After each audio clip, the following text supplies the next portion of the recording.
Hi.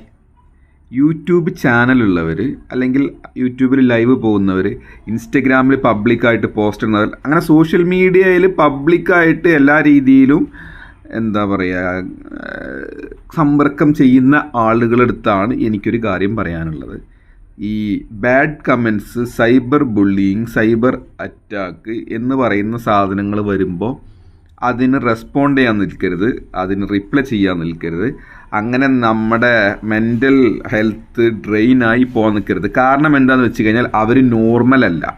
ഞാൻ പറയാൻ കാരണം, നോർമലായിട്ടുള്ള ആരും ഇതുവരെ കാണാത്ത, അറിയാത്ത, നേരിട്ട് പരിചയമില്ലാത്ത ആളുകളെടുത്ത് വന്നിട്ട് തെറി പറയാനോ അല്ലെങ്കിൽ വായി തോന്നിയത് പറയാനോ വീട്ടിലെ സംസ്കാരം കാണിക്കാനോ നിൽക്കില്ല. അപ്പം എന്താണ്, അവർ നോർമലല്ല.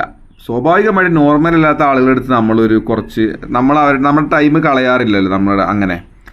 എങ്ങനെ കളയാറില്ല എന്ന്, അതായത് അവർ പറയുന്നത് അവർ നോർമലല്ല എന്നുള്ള രീതിയിലാണ് നമ്മൾ എടുക്കാറ്. അത് കാര്യമായിട്ട് എടുക്കാറില്ലല്ലോ. കാരണം അവർക്ക് വയ്യാത്ത ആളുകളാണ് എന്നുള്ള രീതിയിൽ നമ്മളെടുക്കും. എന്നിട്ട് അവരെ കെയർ ചെയ്യുമല്ലോ.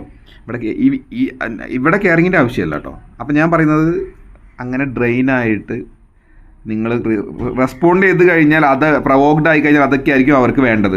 നമ്മളെത്ര പ്രൊവോക്ഡ് ആവുന്നോ, നമ്മളെത്ര നെർവസ് ആവുന്നോ, അല്ലെങ്കിൽ നമ്മളെത്ര ദേഷ്യം വരുന്നോ, നമ്മളെ വായി തോന്നുന്നതൊക്കെ വിളിച്ച് പറയുന്നോ, അവർക്ക് വീണ്ടും വീണ്ടും അതാണ് അവർക്ക് വേണ്ടത്.